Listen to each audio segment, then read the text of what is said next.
যখন শেখ হাসিনা সরকারের পতন হলো তখন মানুষের মধ্যে একটা প্রত্যাশা ছিল যে একটা নতুন সরকার আসবে, এবং তখন তাদের সামনে যে সরকারটা ছিল যখন বিএনপি ছিল, তারা মনে করতে বিএনপি ক্ষমতায় আসতেছে।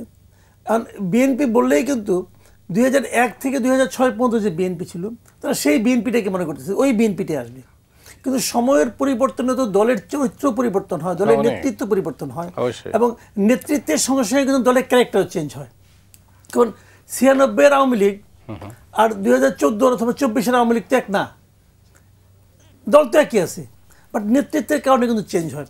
কিন্তু মানুষ কিন্তু ওই জিনিসটাই খুব জোরে সোরে তখন খাওয়ানো হচ্ছিল যে ওই বিএনপি আবার আসবে।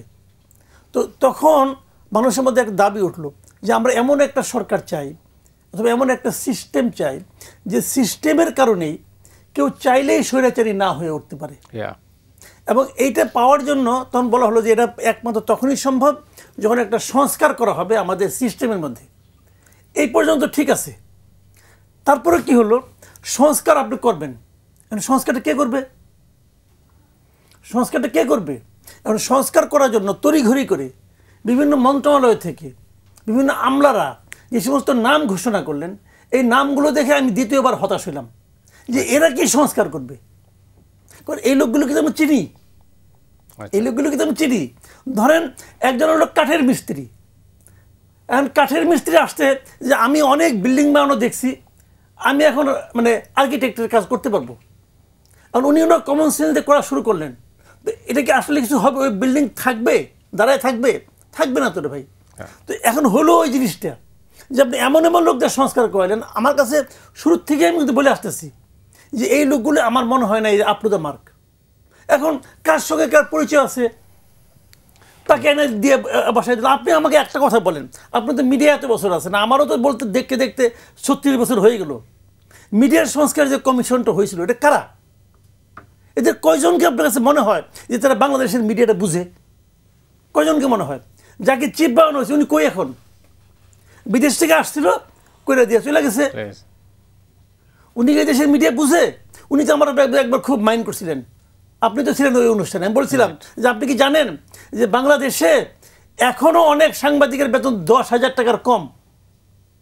আপনি বুঝেন? যেটা নাকি আপনি একদিন ডিনারে আপনি এই খরচ করেন। কিন্তু খুব আমার উপরে মাইন্ড করছিল। তো এটা রিয়েলিটি। উনি চাইলেও বুঝবেন, চেষ্টা করলেও বুঝতে পারবেন না। উনি যদি খুব আন্তরিকভাবে চেষ্টা করেন তাও উনি বুঝতে পারবেন না যে একটা ফ্যামিলি কীভাবে 10,000 টাকাতে চলে। তো উনি কি সংস্কার করবেন? তো এগুলো তো ছিল সমস্ত ক্ষেত্রেই।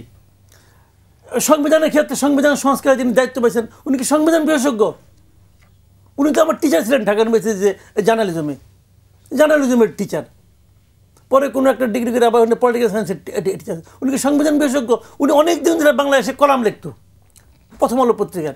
উনি কি সংবিধান বিশেষজ্ঞ হিসেবে কেউ ওখানে তাকে পরিচিতি লিখতো? কলামের নিচে লেখে না যে উনি কে? কোথাও কি কোনোদিন দেখছেন লেখছে উনি সংবিধান বিশেষজ্ঞ? তো উনি তো নিজেও ওটা মিন করতেন না আমি সংবিধান বিশেষজ্ঞ।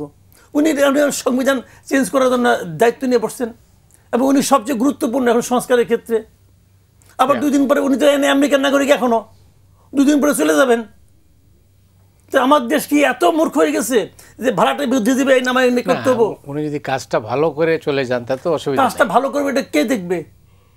দেখা দায়িত্ব কার? যে কোনো বড় কাজ করতে গেলে একজন কিন্তু পরামর্শক লাগে, এনে পরামর্শকটা কে?